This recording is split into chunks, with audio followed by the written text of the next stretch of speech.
D'accord, Alexander. Parlons de l'interview de Bloomberg avec Donald Trump. L'interview a en fait eu lieu le 25 juin, donc c'était bien 2 semaines avant la tentative d'assassinat. Ils ont couvert beaucoup de sujets.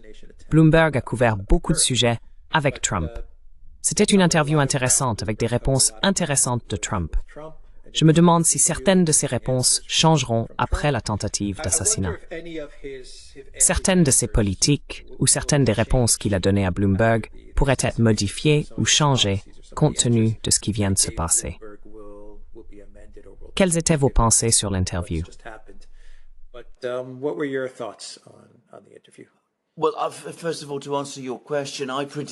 Eh bien, tout d'abord, pour répondre à votre question, je prédis que non. Je pense que c'est le programme de Trump que nous voyons. J'ai trouvé que c'était l'interview la plus intéressante que j'ai jamais lue d'un candidat à la présidence des États-Unis, remontant aussi loin que je me souvienne. C'est une interview très, très intéressante en effet. Les résumés fournis par Bloomberg lui-même et par d'autres agences de presse, à mon avis, ne rendent absolument pas justice à cette interview. Elle est très longue et très typique du style de Donald Trump. Il ne parle pas de manière structurée comme le font d'autres dirigeants politiques, tels que Poutine.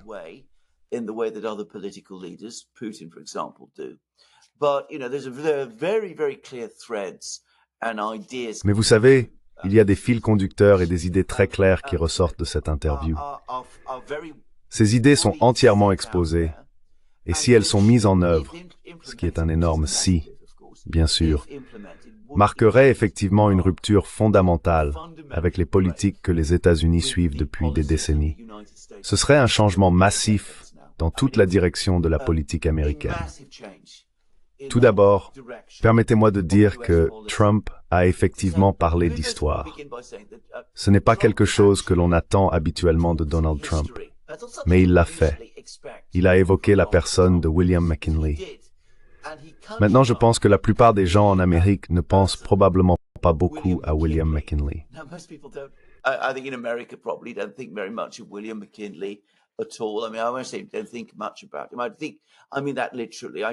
Je veux dire, je ne dirais pas que les gens ne pensent pas beaucoup à lui. Je le dis littéralement. Je ne pense pas qu'il soit quelqu'un qui figure très fortement dans la conscience américaine. Il était le 25e président des États-Unis, élu en 1896. Il était républicain. Il venait de l'Ohio. Il est né dans l'Ohio et était actif dans la politique de l'Ohio. Une autre personne notable de l'Ohio est J.D. Vance. J.D. Vance est également né dans l'Ohio et est le sénateur junior de l'Ohio. Je ne peux pas croire que ce soit une coïncidence. Je me demande si J.D. Vance a parlé à Trump de McKinley, car je comprends que McKinley est mieux connu dans l'Ohio qu'ailleurs aux États-Unis.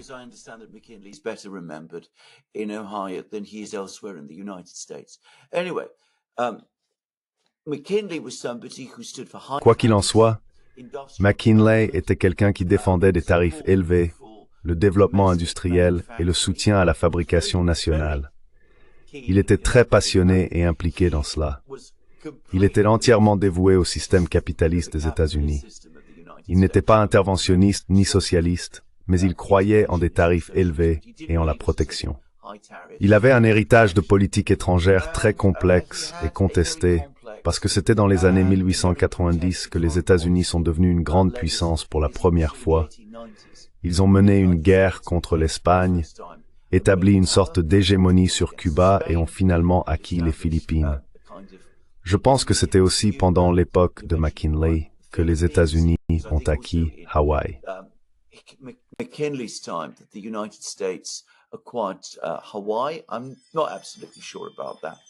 Je n'en suis pas absolument sûr. Il y a eu beaucoup de controverses et de discussions sur le rôle personnel de McKinley dans tout cela. Comme je l'ai étudié il y a longtemps, je peux dire avec confiance que, selon moi, il s'y opposait. Il n'aimait aucune de ces choses. Il n'y croyait pas du tout. Il croyait que l'Amérique devait s'occuper de ses propres affaires, et c'était vraiment son opinion. Cependant, il était largement en minorité au sein de son cabinet. Son vice-président, Theodore Roosevelt, était un fervent partisan de l'expansionnisme américain. McKinley ne voulait pas compromettre son programme intérieur, alors il a suivi le mouvement. Il est intéressant que Donald Trump évoque cette personne. Il parle de McKinley plutôt que de Lincoln, Roosevelt, Washington ou d'autres présidents de ce genre.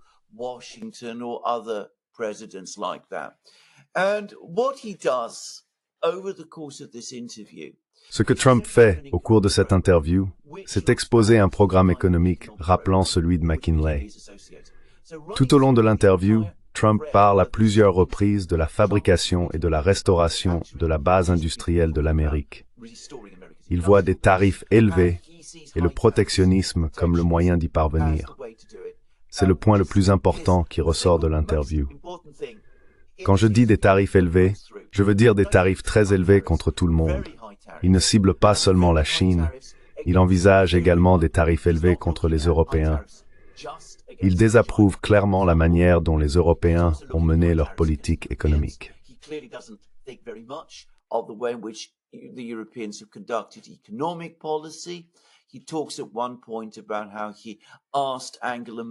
Il parle à un moment de la façon dont il a demandé à Angela Merkel combien de voitures américaines circulent à Munich.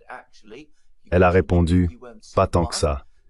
Trump a répliqué que si vous allez à Munich, vous n'en verrez aucune. Il estime que les Européens ont poursuivi des politiques économiques protectionnistes de manière furtive. Il ne permettra pas que cette situation continue, où d'autres mènent des politiques protectionnistes contre les États-Unis. Il va commencer à ramener le protectionnisme aux États-Unis. Il parle aussi beaucoup de politique étrangère, et c'est une politique étrangère très similaire à celle que McKinley aurait approuvée, car il la voit entièrement axée sur les intérêts américains. Fait intéressant, il ne veut pas entrer en guerre avec la Chine à propos de Taïwan.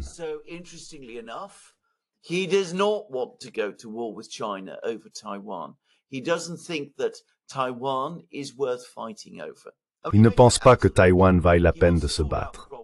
Il le dit très clairement. Il veut régler les problèmes avec Poutine en Ukraine. Il veut faire toutes ces choses pour que les États-Unis puissent avoir la paix avec ces pays et résoudre leurs propres problèmes. Maintenant, si cette politique est mise en œuvre, et je ne suis pas sûr qu'elle le sera, même si Trump est élu, cela signifierait la fin du projet globaliste. Cela signifierait également la fin du projet néoconservateur. Je ne vois pas comment des structures comme l'OTAN et l'Organisation mondiale du commerce peuvent survivre très longtemps avec le genre d'États-Unis que Donald Trump veut recréer.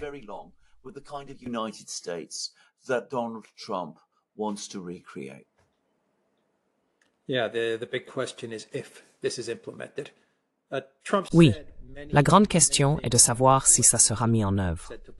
Trump a dit beaucoup de choses similaires à ce qu'il a dit à Bloomberg en 2016 lorsqu'il était président. Il a été embourbé dans le Russia Gate, l'appel téléphonique avec l'Ukraine et les 2 procédures de destitution. Ils l'ont paralysé. Je pense que le fait qu'il ait J.D. Vance, Vance s'avère être très aligné et loyal envers Trump, et n'est pas comme Mike Pence. Alors il sera difficile d'arrêter l'agenda de Trump en paralysant Trump. Vous aurez un J.D. Vance très énergique et jeune, qui est sur la même longueur d'onde que Trump avec ses politiques. Que pensez-vous du fait que Trump a dit beaucoup de bonnes choses en 2016, mais pour diverses raisons, il n'a pas pu réaliser beaucoup de ces choses. Il a tenu beaucoup de ses promesses, mais il avait aussi beaucoup de promesses qui n'ont pas été tenues.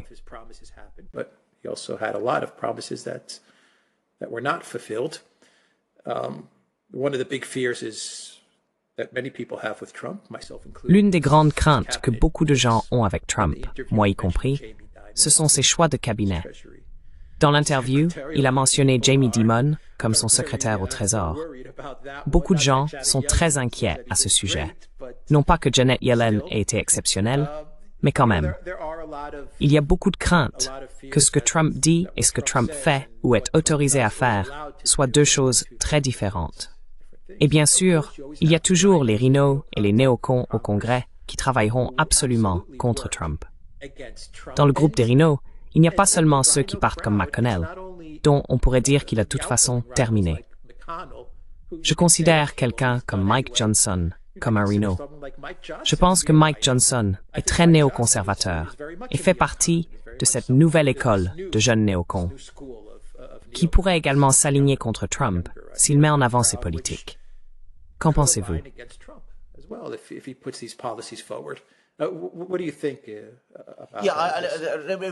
Oui, laissez-moi d'abord traiter de l'affaire Jamie Dimon, qui est très bizarre.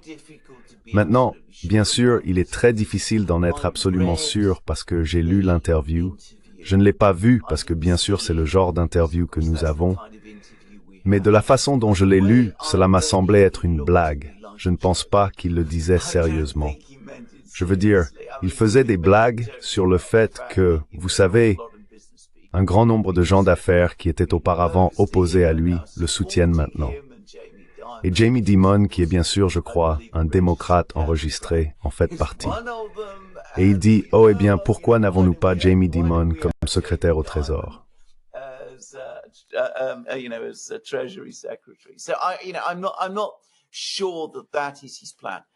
Je ne suis pas sûr que ce soit son plan. Il a lancé le nom comme ça. Exactement. Il parlait du fait que toutes ces personnes qui étaient si opposées à lui auparavant commencent maintenant à se rallier dans le monde des affaires. C'est de là qu'il vient. Je n'ai pas eu l'impression en lisant cela que c'était une proposition sérieuse. Mais en revenant à ce que Trump disait en 2015 et 2016, oui, il a dit beaucoup de ces choses à l'époque, mais il ne les a jamais dites de manière cohérente et structurée ou semi-structurée, comme il le fait au cours de cette interview. J'ai eu le sentiment qu'en 2015 et 2016, ces idées flottaient dans l'esprit de Trump, mais qu'elles n'avaient pas encore été élaborées en un programme.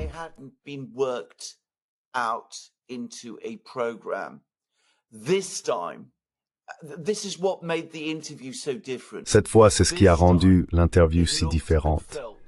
Cela ressemblait et se sentait beaucoup plus comme un programme. Le premier rendez-vous que Trump a pris, qui est J.D. Vance, est cohérent avec ce programme. Je dirais que je suis assez confiant. C'est pourquoi je reviens à McKinley, et McKinley étant quelqu'un de l'Ohio et J.D. Vance étant quelqu'un de l'Ohio. Je pense que Vance a eu une contribution significative dans le tri et le travail sur ses idées.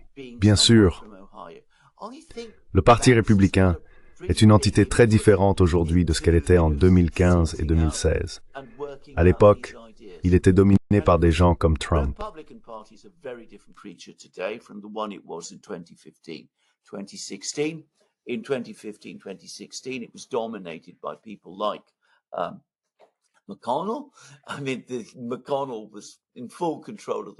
Je veux dire, McConnell contrôlait totalement les républicains au Sénat. Les républicains à la Chambre étaient également essentiellement dirigés par la direction Reno de l'époque. C'est un parti républicain différent aujourd'hui. Trump ne savait pas comment les choses fonctionnaient à Washington. En fait, il admet dans cette interview que cette fois, il comprend beaucoup mieux comment les choses fonctionnent et se font à Washington qu'il ne le faisait à l'époque. Donc il fait lui-même ce point. Il comprend mieux comment les choses fonctionnent à Washington. Et de l'avis de tous, cette fois, il a en fait une équipe appropriée et solide derrière lui, dans une mesure qu'il n'avait pas en 2015 et 2016. Mais, et c'est un gros mais, il serait confronté à beaucoup des mêmes forces qui l'ont déraillé lors de son premier mandat. La communauté du renseignement est toujours là.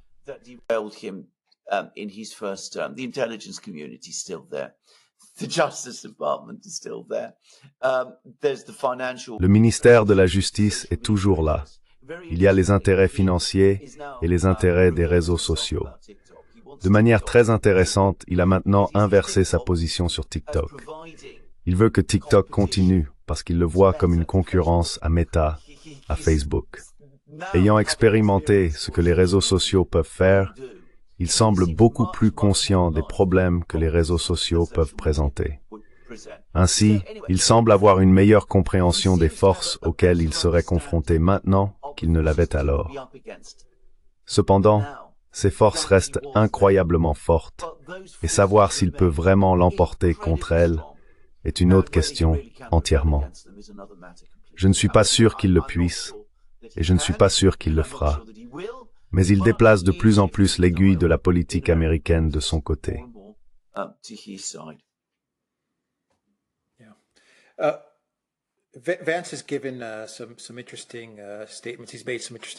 Vance a fait des déclarations intéressantes concernant l'Iran, la Chine et l'Ukraine. Il semble définitivement que lorsqu'il s'agit de l'Ukraine et de l'Europe, Vance veut se retirer. Il ne veut pas que les États-Unis soient embourbés en Ukraine et en Europe. En ce qui concerne la Chine, il semble qu'il s'aligne avec Trump. Nous avons fait de nombreuses émissions en 2016, pendant la présidence de Trump. Nous avons documenté et parlé du fait que Trump ne voulait pas d'escalade agressive avec la Chine, mais plutôt un divorce à l'amiable. La Chine a compris cela, et il semblait qu'il travaillait vers un atterrissage en douceur.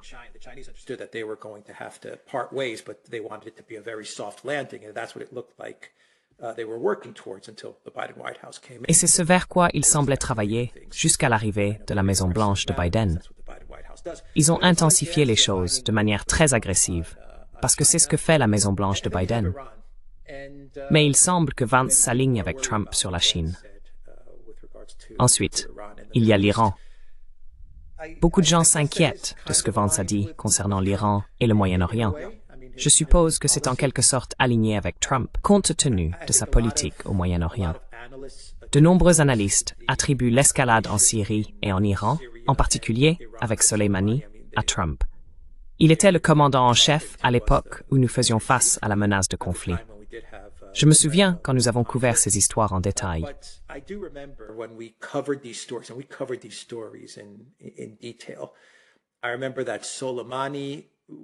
Je me souviens que l'assassinat de Soleimani était en grande partie l'œuvre de Pompeo et Bolton. Ce sont eux qui ont mené cette opération. La Maison-Blanche de Trump a utilisé la Suisse comme canal pour obtenir une sortie de crise. C'était à peu près la même chose avec la Syrie, je crois. L'escalade qui a eu lieu avec la Syrie faisait également partie de son cabinet néoconservateur. Puis ils ont trouvé un moyen de désescalader. Vous vous souvenez probablement des événements qui se sont produits à l'époque, beaucoup mieux que moi. Mais que pensez-vous de la façon dont la politique étrangère de Trump va se dessiner avec Vance comme vice-président?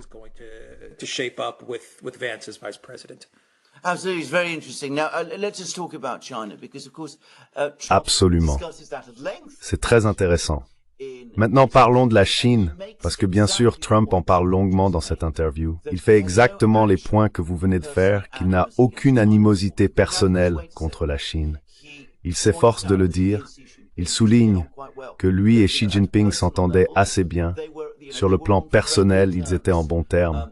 Trump dit que cela a continué jusqu'au moment où la pandémie a commencé.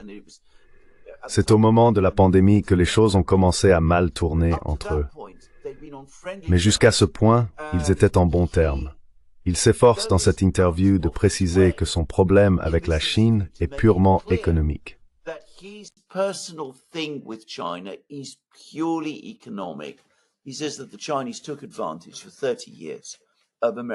Il dit que les Chinois ont profité de la porte ouverte de l'Amérique pendant 30 ans.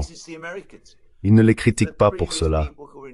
Il pense que ce sont les Américains, les anciens responsables des États-Unis, qui ont échoué en ouvrant la porte à la Chine, permettant ainsi à la Chine d'en profiter. Il veut un divorce à l'amiable. Il veut reconstruire la base industrielle de l'Amérique. Il ne veut pas que la Chine réalise d'énormes excédents commerciaux avec les États-Unis, érodant l'industrie américaine et causant la perte d'emplois pour les travailleurs américains. Je sais que les Chinois ont un point de vue différent à ce sujet, mais c'est ce qu'il dit.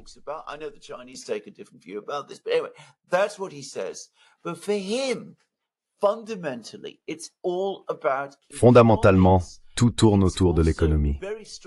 Il est également très frappant qu'il tende la main à la Chine de certaines manières. Il parle de Xi Jinping comme d'un ancien ami avec qui il pourrait peut-être s'entendre à nouveau. Il parle de Taïwan d'une manière très différente de celle de nombreuses personnes au Congrès, y compris de nombreux républicains. Il ne veut pas de guerre à propos de Taïwan. Il dit, regardez, Taïwan a aussi profité.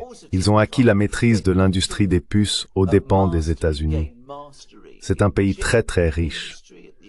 Pourquoi ne peuvent-ils pas régler leurs propres problèmes avec la Chine eux-mêmes? Pourquoi ont-ils besoin d'impliquer les États-Unis là-dedans? Et il dit, vous êtes à 9000 kilomètres ou peu importe la distance.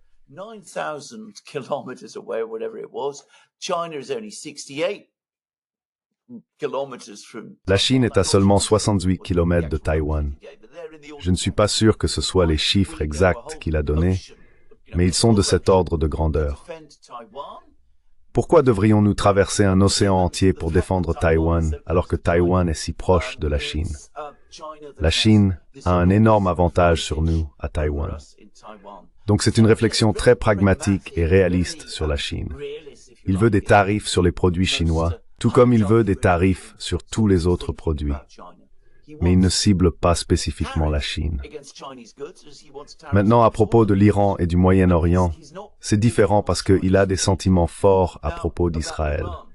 Il ne fait absolument aucun doute qu'il a aussi des sentiments forts à propos de l'Iran.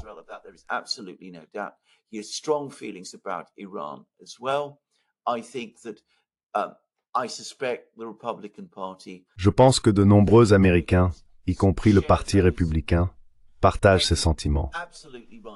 Comme vous le dites à juste titre, pendant la première administration Trump a été très prudent pour ne pas laisser ses sentiments forts à propos de l'Iran mener à un affrontement direct. Si vous lisez son interview attentivement, il est clair que ce n'est pas ce qu'il veut. Je ne dirais pas qu'il est le premier politicien américain à parler de cette manière, mais c'est très frappant. Il est le premier candidat à la présidence que je connaisse à parler ainsi. Il dit, regardez, quand j'étais président, la Russie, la Chine, l'Iran, la Corée du Nord, ils faisaient tout simplement leur propre truc.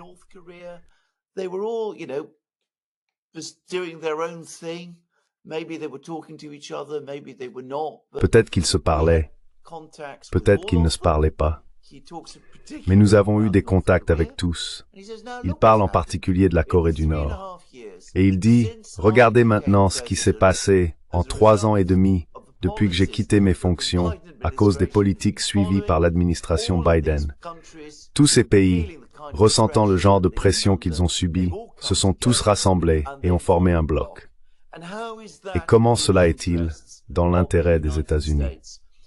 Vous savez, c'était pour moi l'un des points de vue les plus intéressants de toute cette interview. Parce que d'accord, c'est vrai, certains diraient que c'est d'une évidence aveuglante.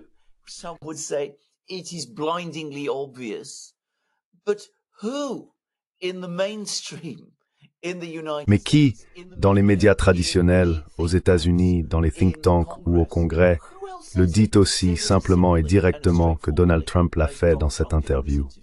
C'était une interview très intéressante dans l'ensemble.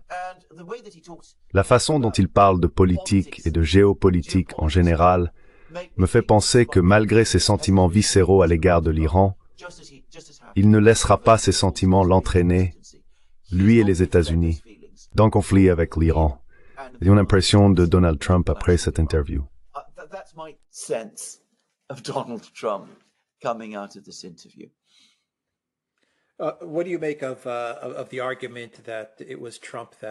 Que pensez-vous de l'argument selon lequel c'est Trump qui a imposé les sanctions César à la Syrie? Ces sanctions dévastatrices, paralysantes et inhumaines ne servent aucun objectif ou intérêt géopolitique pour les États-Unis. Elles ne sont qu'une punition pour le peuple syrien. J'allais dire Assad, mais c'est vraiment juste une punition pour le peuple syrien.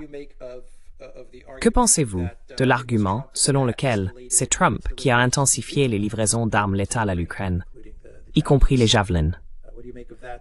Que pensez-vous de cette analyse ou de cet argument en ce qui concerne les politiques étrangères de Trump lors de son premier mandat?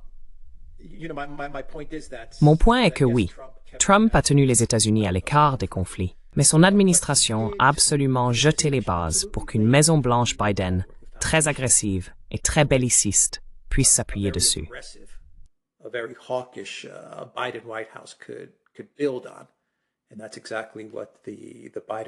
Et c'est exactement ce que la Maison-Blanche de Biden a fait. Maria Zakharova, en réponse à un commentaire de Richard Grenell sur les zones autonomes en Ukraine, a souligné que Grenell, qui était l'ambassadeur des États-Unis en Allemagne sous le premier mandat de Trump, pourrait être le secrétaire d'État lors d'un éventuel second mandat de Trump. Zakharova a fait un bon point en abordant l'idée de Grenelle sur les zones autonomes en Ukraine. Elle a noté que pendant l'administration Trump en 2016, ils n'ont rien fait concernant l'application de Minsk I et Minsk II. Elle a questionné pourquoi Grenelle, qui était en Allemagne, n'a pas fait pression sur Angela Merkel pour appliquer ces accords. Au lieu de cela, l'administration a intensifié les livraisons d'armes et a permis à l'Ukraine de continuer à saper les accords de Minsk. Que pensez-vous de tout cela?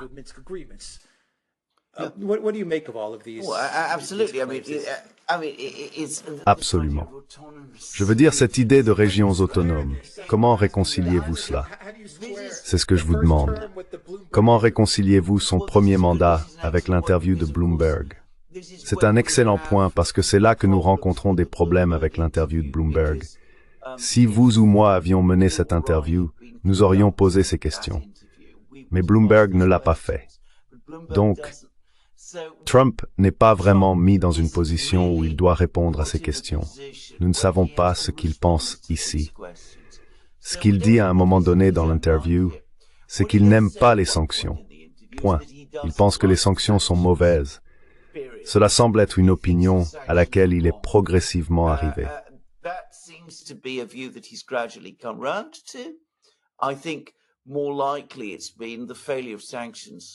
Je pense qu'il est plus probable que l'échec des sanctions contre la Russie l'ait poussé dans cette direction, plutôt que les sanctions César contre la Syrie.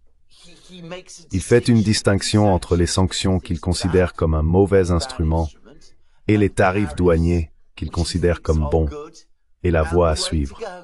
Donc, il se peut qu'il regarde en arrière sur tout cela, qu'il ait repensé la question et qu'il ait changé d'avis. Il est également juste de souligner qu'il y a beaucoup de choses pour lesquelles nous critiquons Trump. Les sanctions Khazars, les livraisons d'armes à l'Ukraine, le sabotage des accords de Minsk et le virage brusque vers la confrontation avec la Chine qui a commencé avant la pandémie. Malgré ce que Trump dit dans cette interview, à cette époque, Trump n'était pas en plein contrôle du gouvernement.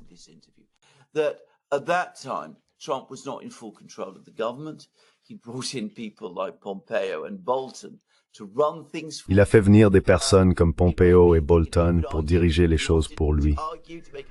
On pourrait dire que Trump n'était pas vraiment entièrement aux commandes. Il devait constamment repousser des allégations et faire face à une procédure de destitution. Il n'était pas pleinement en charge du gouvernement des États-Unis pendant cette période. Mais en fin de compte, seul Trump lui-même peut répondre à ces questions pour nous. C'est ce qu'il fait en tant que président qui comptera finalement.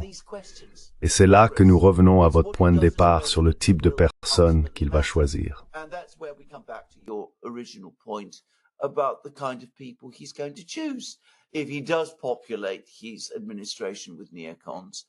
S'il peuple son administration de néoconservateurs, en faisant venir des gens comme Bolton et Pompeo, et suit la direction que lui indique Lindsey Graham. Lindsey Graham est toujours là, rôdant comme une ombre en arrière-plan. Alors chaque partie de ce programme qu'il a décrit dans l'interview, y compris les tarifs douaniers, tombera à l'eau. Nous aurons une administration aussi chaotique que la précédente, mais encore moins réussie et plus défaillante à certains égards. Cela dépend finalement de lui. Il est dans une position politique beaucoup plus forte maintenant qu'il ne l'a jamais été. S'il est réélu en novembre, il sera dans une position encore plus forte.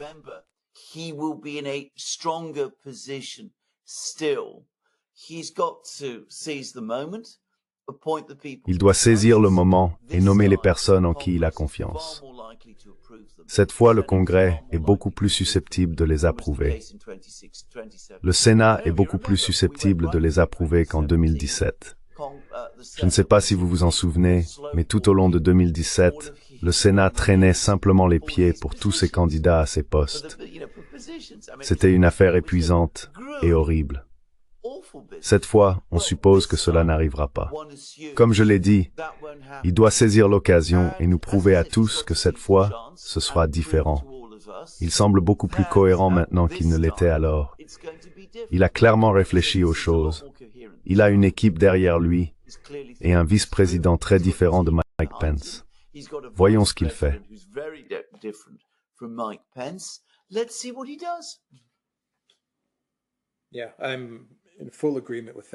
Oui, je suis tout à fait d'accord avec cela. Je crois vraiment que si Trump gagne, nous comprendrons quel type de président il sera, surtout en ce qui concerne la politique étrangère, par l'équipe qu'il mettra en place. Sans aucun doute. Je me demande si l'équipe de Trump sait ce que fait Lindsey Graham. Je vois Lindsey Graham comme étant planté à côté de Trump par les néoconservateurs, afin d'être cette ombre qui murmure toujours à l'oreille de Trump. Cette présence maléfique qui murmure à son oreille. Nomme Pompeo, nomme Bolton, ou des gens comme ça. Mets-les dans ton cabinet. Ce sont les personnes que tu veux, Monsieur Trump. Cela devrait être ton secrétaire d'État. Cela devrait être ton conseiller à la sécurité nationale. Je me demande si cette équipe comprend cela, et si c'est un cas de garder son ennemi près de soi, ou si Trump aime vraiment Lindsey Graham et écoute vraiment ses conseils, ce qui serait catastrophique.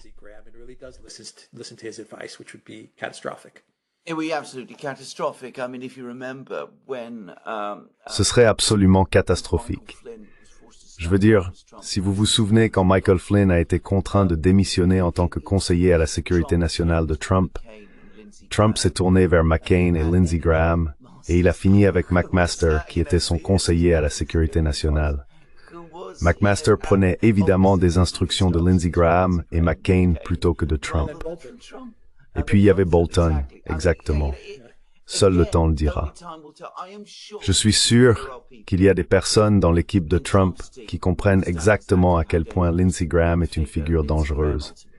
Je suis sûr qu'ils le savent.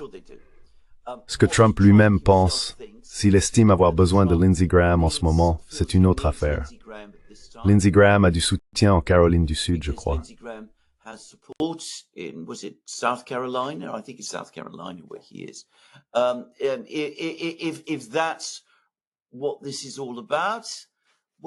Si c'est de cela qu'il s'agit, eh bien, vous savez, c'est la politique, et c'est ainsi que la politique se fait. Mais si, comme vous l'avez correctement dit, il aime vraiment Lindsey Graham et va être attiré vers lui, alors, comme je l'ai dit, tout va mal tourner. L'autre grande chose que Trump doit comprendre, c'est que les personnes à qui il parle de l'autre côté vont avoir leur propre point de vue. Donc, quand Grenell avance et parle de zones autonomes en Ukraine, et tout cela, si c'est le plan que Trump a pour le moment, il doit être préparé au fait que les Russes vont dire non. S'il pense que tout ce qu'il a à faire est de proposer quelques idées et que les Chinois et les Russes seront si heureux de voir Joe Biden partir, qu'ils accepteront tout ce qu'il propose, alors encore une fois, ce sera une énorme erreur. Je pense que Trump, à ce stade, savvy d'être avisé pour comprendre ça. By now, is savvy enough to understand that. I have to ask you one more question. Je dois te poser une dernière question, Alexander. Peut-être quelque chose que tu peux démystifier. De nombreux analystes conservateurs éminents affirment que si Trump était président, il n'y aurait pas de conflit en Ukraine, parce que Trump dirait à Poutine « N'ose pas entrer en Ukraine. Si tu le fais, nous allons te tomber dessus. » Ils soutiennent que Poutine avait peur de Trump et le craindrait, et c'est pourquoi il n'y aurait pas de conflit en Ukraine. Ils croient que de 2016 à 2020, pendant le premier mandat de Trump, c'était finalement la peur de Poutine envers Trump qu'il maintenait en échec. Je pense le contraire. Je crois que Poutine aurait agi dans le meilleur intérêt de la Russie. La seule chose qui aurait empêché Poutine de poursuivre ses intérêts aurait été la diplomatie et le dialogue avec la Russie, ce que je pense que Trump aurait fait. Exercising those interests of Russia would have been diplomacy and talking to Russia, which is what I think Trump would have done. He would have definitely talked to Putin. Il aurait certainement parlé à Poutine et essayé de trouver une sorte d'accord ou de compromis. Je ne pense pas que Trump aurait aboyé des ordres à Poutine ou l'aurait menacé pour garder la Russie sous contrôle ou les faire reculer. Je ne pense pas que ce soit ainsi que la Russie ou Poutine fonctionne. Mais il y a beaucoup de gens qui disent que si Trump avait été président en 2020, il aurait mis la peur de Dieu en Poutine et en Russie. et que Poutine n'aurait pas osé faire quoi que ce soit avec l'Ukraine. Ils croient que cela aurait fait toute la différence. Ils soutiennent que la différence entre Biden et Trump est que Biden est faible et Trump est fort, et que Poutine sent la faiblesse de Biden. C'est pourquoi il a agi. Je pense que c'est une réflexion géopolitique très paresseuse. Qu'en pensez-vous? You're absolutely right. It's complete nonsense. And again, if you Vous avez tout à fait raison. C'est complètement absurde. Si vous lisez attentivement l'interview de Bloomberg, il est clair que Trump lui-même ne pense pas cela. Il a dit à plusieurs reprises que s'il avait été président, il n'y aurait jamais eu de guerre en Ukraine. Mais ce qu'il dit aussi dans l'interview, c'est que la raison pour laquelle il n'y aurait pas eu de guerre en Ukraine, c'est parce qu'il travaillait avec Poutine et qu'ils se respectaient mutuellement. En d'autres termes, Trump comprenait Poutine, et Poutine, à un certain niveau, comprenait et travaillait bien avec Trump. Ce n'était pas que Poutine avait peur de Trump. Je pense que c'est vrai, en fait. Je crois que ce qui a causé la guerre en Ukraine, c'est mon propre avis, et je l'ai exprimé dans de nombreux programmes. Nous en avons discuté de nombreuses fois. This is my own view. I've expressed it in many programs. We've discussed it many times. The reason we had a war in Ukraine was not because the Russians. La raison pour laquelle nous avons eu une guerre en Ukraine n'est pas parce que les Russes en 2021 et 2022 ont décidé qu'ils voulaient tester Biden. Au contraire, c'est parce que l'équipe de Biden est arrivée et a essayé soit d'humilier Poutine, soit d'organiser un changement de régime là-bas. Ils voulaient provoquer une crise en Ukraine. Ils en ont écrit. J'en ai discuté de nombreuses fois. Les gens ignorent cela. Mais il y avait un article de Wes Mitchell dans le National Interest. Il y avait d'autres endroits où ils voulaient créer une crise en Ukraine, confiants que les Russes ne seraient pas capables de la résoudre. Ils croyaient qu'il y aurait une défaite militaire, des sanctions massives imposées à la Russie, et que cela provoquerait un changement de régime à Moscou. C'est mon opinion sur ce que cette guerre entière concernait. C'est pourquoi je pense que nous avons fini par avoir une guerre. C'est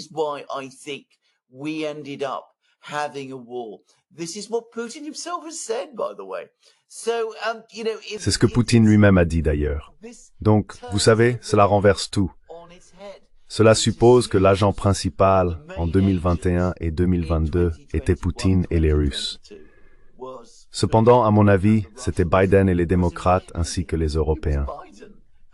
Je me souviens que cette opinion s'est cristallisée pour moi de manière concluante lors de la conférence de sécurité de Munich en février 2022.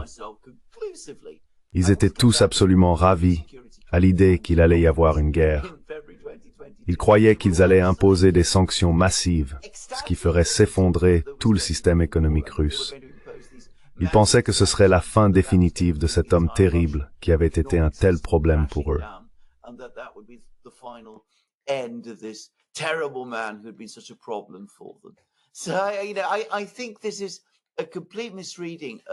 Donc vous savez, je pense que c'est une interprétation complètement erronée de ce qui se serait passé.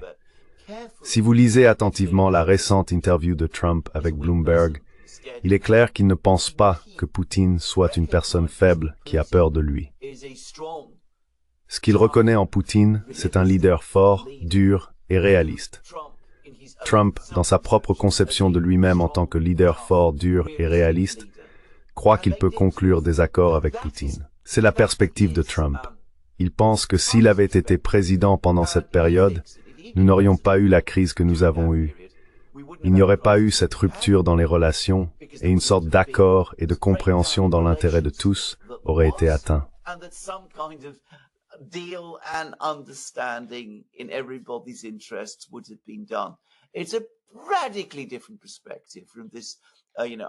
C'est une perspective radicalement différente de la vision archi-néoconservatrice selon laquelle c'est à cause de la faiblesse de Biden que nous avons eu une guerre. L'inverse est vrai, à mon avis. C'était Biden et son équipe qui cherchaient une guerre, cherchaient une crise, parce qu'ils avaient ce plan de persuader Poutine de rompre avec la Chine, ce qu'ils ont apparemment essayé de faire lorsque Poutine et Biden se sont rencontrés au sommet de Genève à l'été 2021.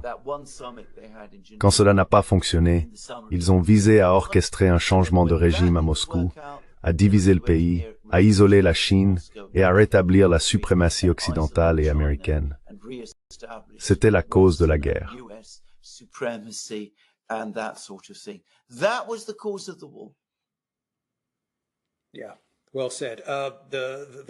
Oui, bien dit. Il n'y aurait pas eu de guerre si Trump avait été président, parce que Trump ne voulait pas faire tomber Poutine ou détruire la Fédération de Russie. C'est la Maison-Blanche de Biden qui voulait faire tomber Poutine et détruire la Fédération de Russie. Voilà la différence. Trump n'avait aucun intérêt à démanteler la Russie. C'est pourquoi il n'y aurait pas eu de guerre, pas parce que Trump aurait effrayé ou averti Poutine.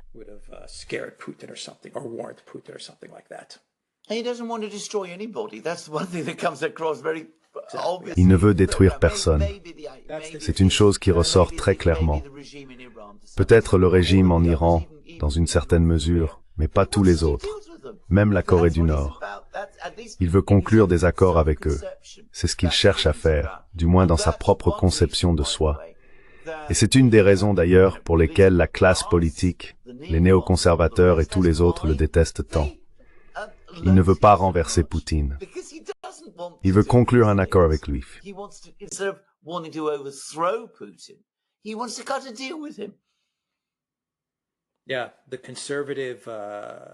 Oui, les commentateurs néoconservateurs font vraiment du tort à Trump en disant que ce seraient les avertissements de Trump et sa position ferme envers Poutine qui auraient empêché la guerre en Ukraine. Ils lui font du tort parce qu'ils ne comprennent pas Trump et ils ne comprennent pas la Russie. Trump était et est très bon en diplomatie. Il aime la diplomatie et les négociations, et c'est ce qu'il aurait fait avec la Russie.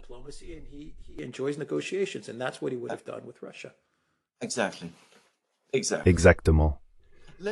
Espérons qu'il choisisse une bonne équipe de politique étrangère, un conseiller à la sécurité nationale et un secrétaire d'État avec lesquels il pourra réellement travailler. Absolument. Plus de Pompéos, plus d'Olsens et de McMasters. Mon Dieu. D'accord, nous allons terminer la vidéo ici. TheDuranLocals.com. Nous sommes sur Rumble, Odyssey, BitChute, Telegram, Rockfin et TwitterX. Et allez à la boutique Duran. Prenez des articles en édition limitée. Le lien est dans la boîte de description ci-dessous. Prenez soin de vous.